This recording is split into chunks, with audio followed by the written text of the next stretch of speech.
Assalamualaikum warahmatullahi wabarakatuh. Saya Nuril Mufaroha dari kelas PIPSC 2019. Kali ini saya akan membahas mengenai ide dan ideologi politik. Pengertian ideologi. Istilah ideologi ini pertama kali diungkapkan oleh Destutt de Tracy, seorang filsuf Prancis, pada tahun 1796. Ideologi berasal dari kata idea dan ologi. Idea artinya ide gagasan dan ologi logos atau ilmu. Menurut de Tracy, ideologi merupakan kritik terhadap ide-ide atau keyakinan yang bercorak dogmatik dan tidak rasional. Upaya kritis de Tracy ini tentunya tidak terlepas dari tujuannya untuk mencerahkan dan menunjukkan ide-ide yang keliru di masyarakat. Karena masyarakat Prancis pada saat itu dilengkapi oleh dogma-dogma agama dan otoritas politik yang sangat absolut. Pada masa de Tracy telah terlihat bahwasanya pengertian ideologi itu telah mengalami kemerosotan. Jadi yang awalnya ilmu tentang ide-ide menjadi ide-ide doktriner dan melekat pada kekuasaan.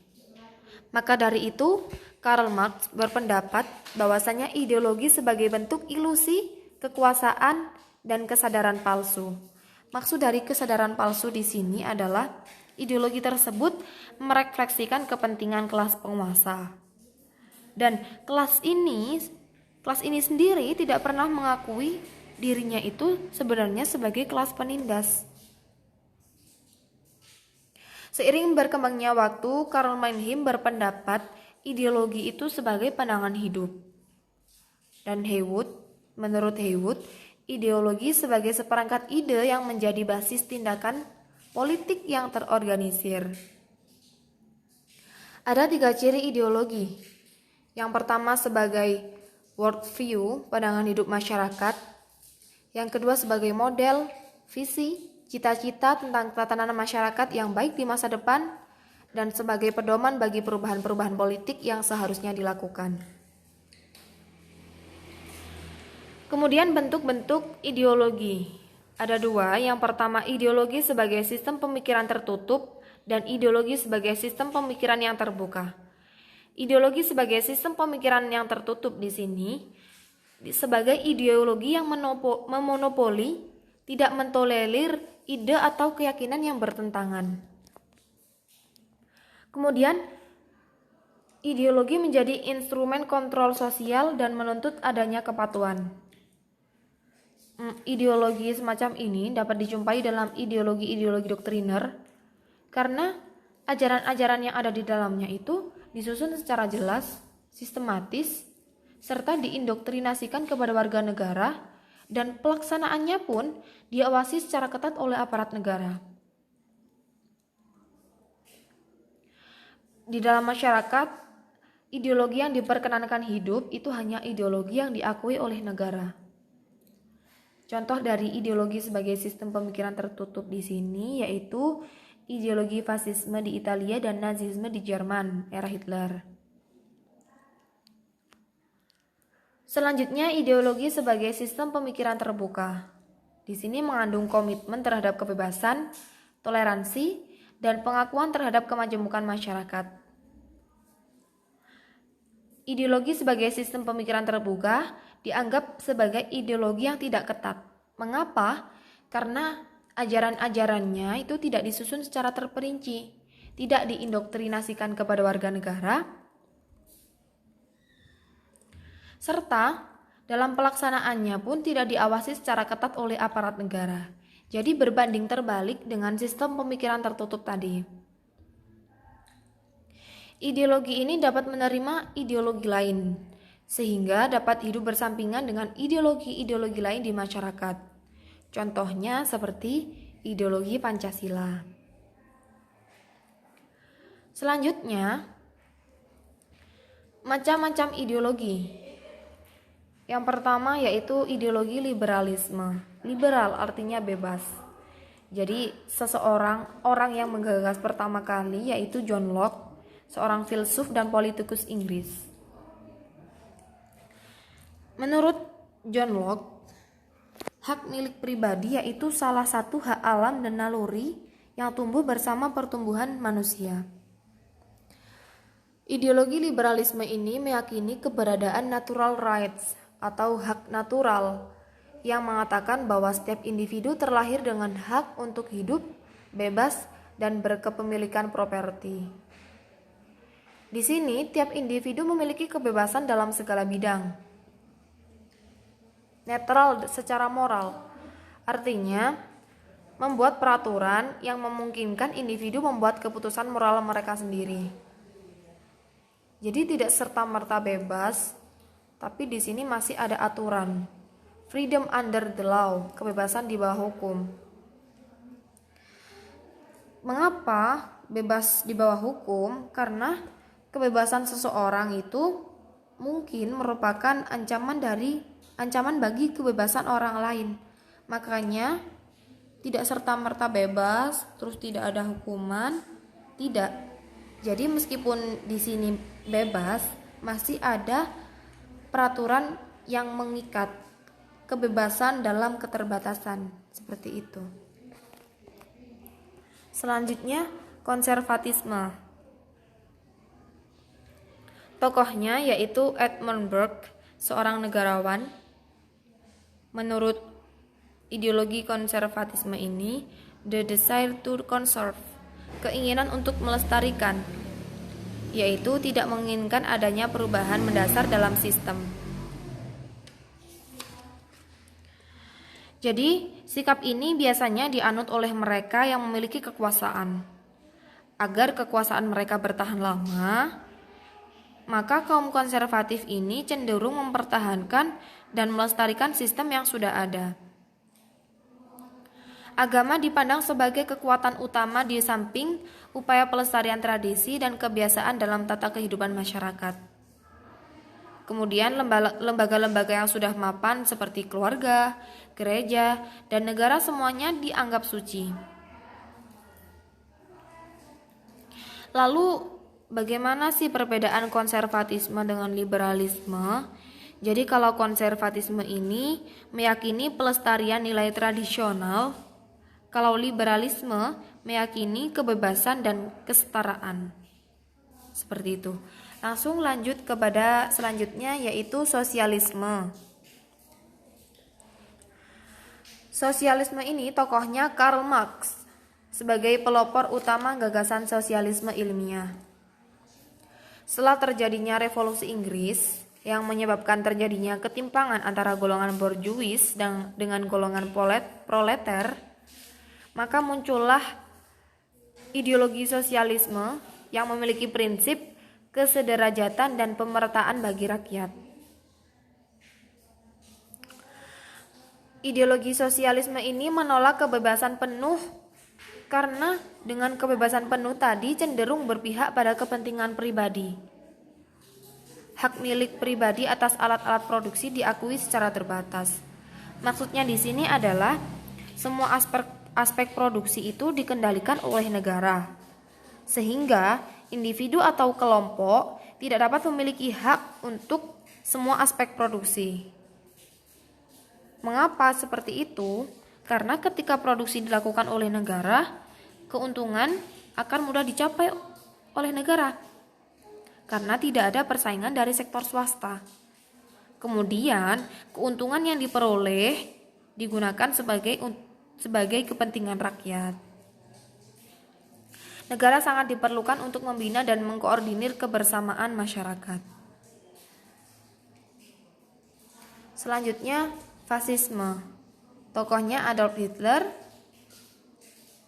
Menurut fasisme ini, negara itu bukan ciptaan rakyat, tetapi ciptaan orang kuat. Di sini sistem pemerintahnya satu partai.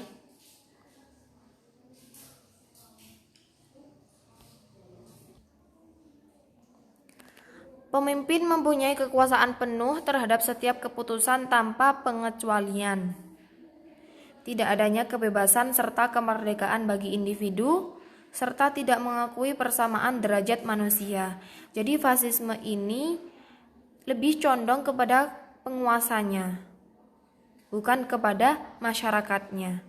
Ditunjukkan dengan kata tadi, negara bukan ciptaan rakyat, tetapi ciptaan orang kuat. Selanjutnya yaitu anarkisme. Tokohnya Gareth Winstanley dan William Godwin pada abad 17 dan 18. Ideologi anarkisme ini menciptakan masyarakat yang di dalamnya individu bebas berkumpul bersama dengan sederajat. Seringkali anarkisme ini diartikan sebagai anti pemerintahan. Maksud dari anti pemerintahan ini, anarkisme ini berasumsi bahwa segala bentuk pemerintahan itu bukanlah sesuatu yang dikehendaki dan diperlukan manusia.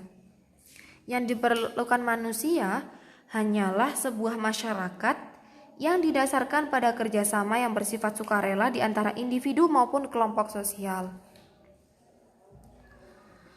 Teori dan praktik kebebasan membela martabat individu yang menolak segala penindasan. Jika penindas itu dari pemerintah, anarki akan memilih masyarakat tanpa pemerintah. Tapi jika penindas itu hierarki, maka anarkisme ini akan anti hierarki. Jadi yang ditekankan di sini bukan pemerintah atau hierarki yang menjadi target perlawanan, melainkan penindasan dalam dua otoritas tersebut. Selanjutnya, feminisme. Feminisme berasal dari kata femina yang artinya perempuan. Jadi tokohnya di sini yaitu Mary Wollstonecraft, ahli teori sosial dan feminis Inggris. Ideologi feminisme ini seringkali disebut sebagai gerakan emansipasi wanita karena memang di sini didominasi oleh wanita. Feminisme ini memiliki fokus pada perubahan sosial dan individu dalam sosial masyarakat untuk menjadi lebih baik. Berangkat dari dasar perbedaan gender di mana perempuan itu diberlakukan berbeda dengan mereka yang bergender laki-laki. Maka perubahan sistem sosial ini difokuskan pada kaum perempuan dengan menyoroti fenomena negatif seperti diskriminasi, penindasan, pelecehan, kekerasan, dan lain sebagainya. Feminisme ini menuntut persamaan hak antara laki-laki dan perempuan. Gerakan feminisme ini berkembang tidak lain tidak bukan itu karena banyaknya kasus penindasan dan pengekangan terhadap hak-hak perempuan di berbagai aspek kehidupan dalam sosial masyarakat. Maka dari itu muncullah gerakan emansipasi wanita yang menuntut persamaan hak antara laki-laki dan perempuan. Selanjutnya yaitu green politics, politik hijau. Ideologi ini mulai terbentuk di dunia barat pada tahun 1970-an. Ideologi politik ini bertujuan mendorong masyarakat yang berkelanjutan secara ekologis yang berakar pada lingkungan hidup, non-kekerasan, keadilan sosial, dan demokrasi akar rumput. Politik hijau ini beranggapan bahwa manusia itu merupakan bagian dari alam, sehingga memiliki implikasi bagi perilaku politiknya. Teori politik harus selaras dengan teori-teori lingkungan. Artinya, manusia itu tidak hanya dilihat sebagai individu yang rasional, seperti dalam pandangan liberal, atau sebagai makhluk sosial, seperti pandangan sosialis, akan tetapi manusia dianggap sebagai natural beings dan lebih jauh sebagai politic animals. Perhatian tentang kerusakan yang terjadi pada alam dengan meningkatkan laju pembangunan ekonomi. Selanjutnya, politik hijau ini menganggap bahwa struktur-struktur yang sudah ada itu justru menjadi dasar utama munculnya krisis lingkungan. Oleh karena itu, struktur ekonomi sosial politik memerlukan adanya perubahan dan perhatian yang lebih utama.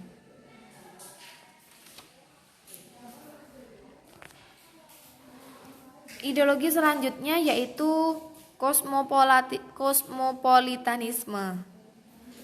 Tokohnya Immanuel Kant.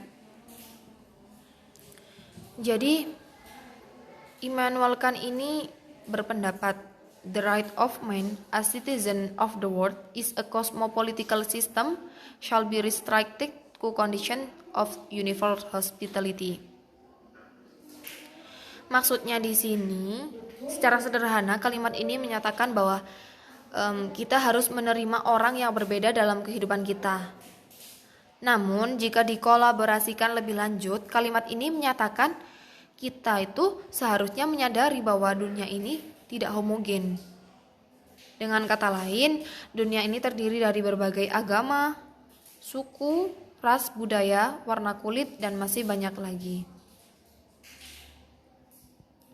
Proses menjadi masyarakat dunia adalah melalui kemampuan untuk hidup bersama dan berbagai perbedaan yang ada di luar lingkungan tempat tinggal. Jadi kosmopolitan ini berpandangan tentang persamaan antara manusia yang tidak lagi memandang melalui indikator suku, ras, dan agama, sehingga secara konseptual lebih dekat dengan multikulturalisme. Semua suku bangsa manusia merupakan satu komunitas tunggal yang memiliki moralitas yang sama. Sekian dari saya. Ada kurang lebihnya, saya mohon maaf. Wassalamualaikum warahmatullahi wabarakatuh.